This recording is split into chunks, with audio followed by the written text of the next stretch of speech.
বোৱাৰী ঐ বোৱাৰী ৰাতিপুৱা যে ইমান চিঞৰি আছে কি হ'ল?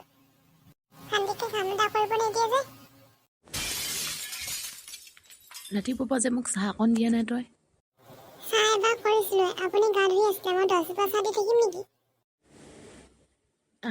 তই মোৰ মুখে মুখে মান মাতিছ যে 10 বাৰ দিব লাগিব। 10 বাৰ কি 100 বাৰ দিব লাগিব?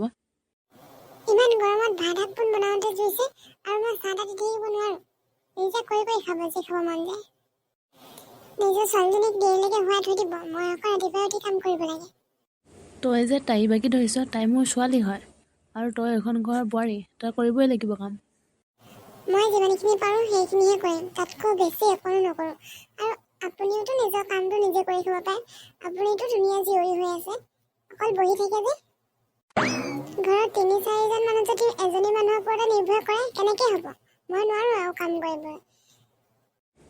এই যে মোৰ মুখে মুখে কথা ক'ব লাগিছে। মাই কি কৰিছা? ইমান খঙত আছা যে ৰাতিপুৱাই? কথা ক'ব নাহিবি তই, চব তোৰ কাৰণে হৈছে এইবোৰ। যিজনী আনিলি কাম এখন কৰি খুৱাব নোৱাৰে সময়ত।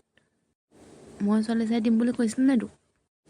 এতিয়াও সময় আছে, এই ঘৰত থৈয়েগে আৰু তোৰ কাৰণে মই বেলেগ ছোৱালী চাম। কি কৈছা মা? যি কৈছোঁ তাকে শুনিছ। কি যে কৰোঁ মই, ইফালেও শান্তি নাই সিফালেও শান্তি নাই। ঘৰৰ পৰা ওলাই যাওঁগে যা ক'বালে।